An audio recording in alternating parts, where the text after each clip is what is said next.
Good evening, everyone, and welcome to our virtual concert. My name is Jenny Yao, and I'm the current historian of the Radcliffe Choral Society.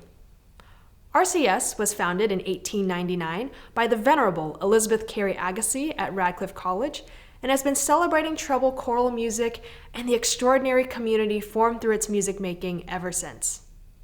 RCS has always prided itself on breaking barriers, and this past virtual semester was no exception. Although we weren't able to sing together in person, it's been truly remarkable to see RCS rise to the occasion, adapting to new performance modalities and picking up skills on the fly in continued pursuit of choral excellence and exploration, especially in new music, as you'll see here tonight. So the piece you're about to hear, I actually had the privilege of composing for my fellow RCSers through the Harvard Chorus's New Music Initiative, under the mentorship of Dr. Robert Keir and Dr. Andy Clark. For this piece, I wanted to choose a text that would honor RCS's trailblazing legacy and the myriad talents of its members, past, present, and future. So I was really excited when I came across the poem that I did end up setting, Planetarium, penned by the poet and Radcliffe College alum Adrienne Rich. The text celebrates the life and work of 18th century astronomer Caroline Herschel, one of the first major independent female scientists and the first woman inducted into the Royal Astronomical Society for her discovery of several comets. Through Herschel's story, Rich creates the picture of the intrepid female scientist, persevering through adversity, tuning out the noise from a battery of signals in pursuit of scientific progress. So I highly encourage you to take the time and read the text for yourself, but I certainly sought to preserve these themes in my own setting of the text, relaying the passion and determination inherent to the poem's subject and weaving the galactic imagery and natural rhythm of the text within the fabric of the music. So I've just had an absolute blast working on this piece with RCS over the course of the virtual semester, and it's been really heartwarming to see everyone's response to the text and to the piece, as I was definitely inspired by the scientists and scholars we have in our midst. And in a further display of interdisciplinary talent, we've had the opportunity to work with some incredible high school artists, as well as homegrown talent within the chorus to generate visuals inspired by the poem that'll be displayed on screen during the performance, so definitely keep your eyes peeled for that. So yeah, this performance marks the culmination of what's been just a truly incredible journey. And I'm just so grateful to the hard work of RCS, the incomparable Parker String Quartet, and everyone else involved in this project for making it a reality. And we just can't wait to share this piece with you all. So without further ado, the world premiere of Planetarium. Thank you and enjoy the concert.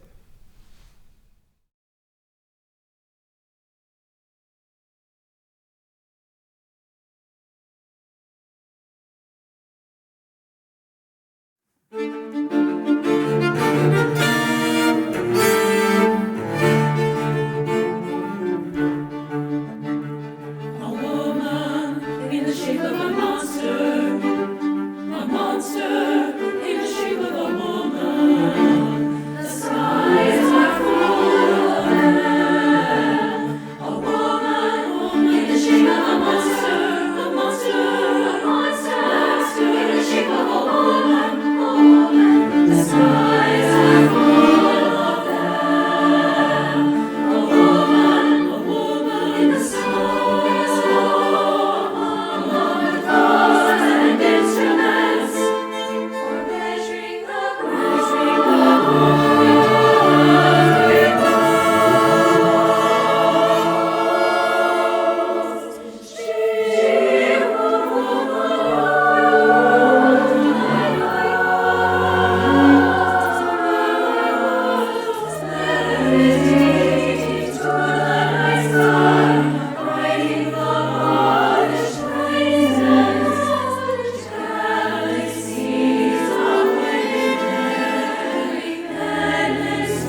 I stand.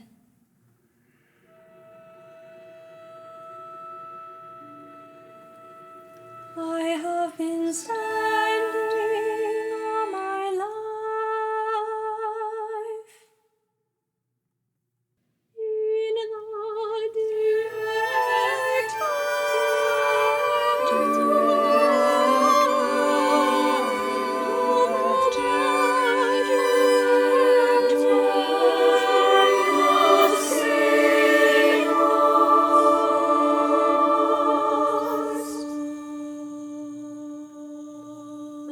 most accurately transmitted, most untranslatable language in the universe.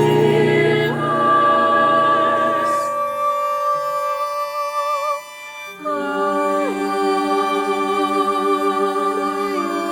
a galactic cloud,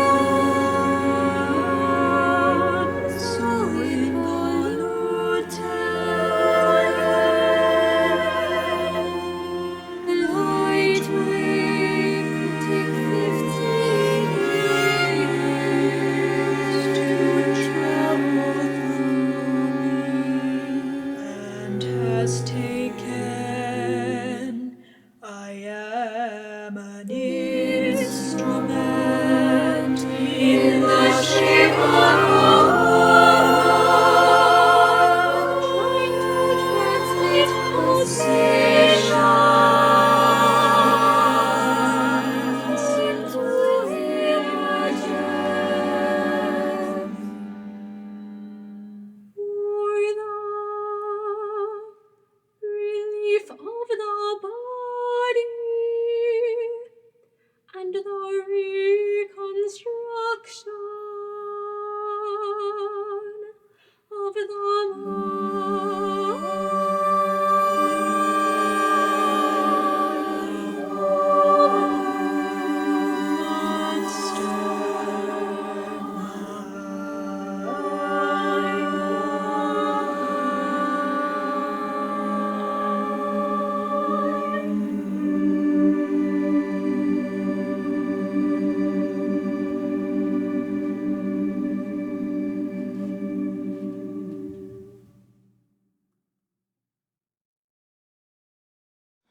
Hi, my name is Kate Pukinskis, and I composed A Sense of Decency for treble choir and string quartet. This piece was commissioned by the Radcliffe Choral Society and was meant to premiere back in April of 2020. Because of circumstances beyond our control, this first performance is not what was initially planned, but it is a wonderful document of the piece and particularly of RCS's ownership of the work.